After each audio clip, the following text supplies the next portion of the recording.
چې وجود مې لوی افغانستان دی د مثال په توګه زړه پکې پروت ملت افغان دی د مثال په توګه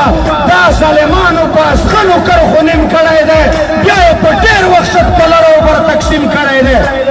خو نه تارونه منم نه یې دا پټک منمه نه یې نور توره زور او نه یې نور ټوپک منمه نه یې معده د ډیورېډ نه یې ګندمک منمه نه یې زنځیر د تورخم نه یې سپین بولدک منمه صرف یو لوی کور له کابل او ټراټک منمه دا خو په زور چا شو کولی له خپل ځان یمه زه کنې که دلته یم که هلته یو افغان یمه زه ما فکر د خوشحال دی د ده فکر د مغل دی ایمان به څنګه تیر کړې ته په زیړو ورته ګورې د ستا په کلي کور ستا په عزت یې جوړ غوبل دی خرغه دی خو کته یې بدله د ملګرو خرغه دی خو کته یې بدله د ملګرو دا موږ ته پاتې شوی د ابن فقیر متل دی هم دا مو د اسلام او د پښتون وطن دشمن دی هم دوی دې نړولی پېښور دی که کابل دی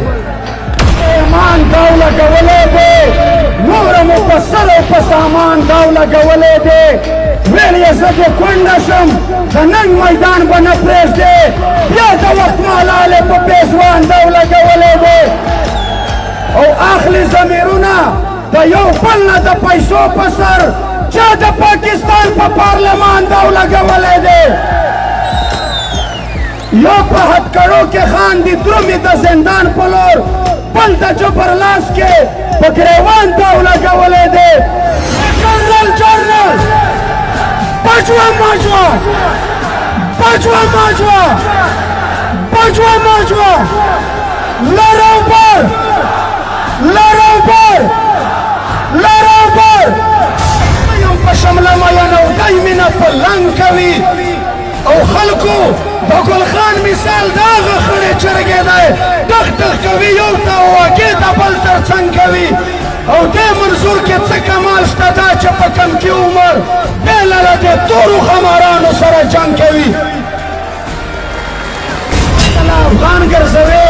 چې په کټي سر کې مطلع پاکستان ګرځوي تا ته میدان ته د تلو نشته ضرورت پنجابه ته خو په څنګ کې د ژورې خولې ګلخان ګرځوي ملا صاحبه چې حق نه وایه نو موږ دې څه کوو ځکه په خېټه کې دوه نیم تنه ایمان ګرځوي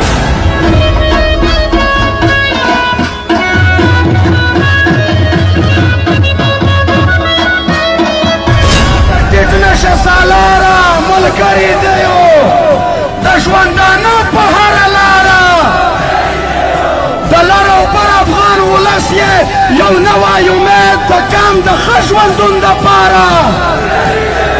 زمونږ واده وه واده ده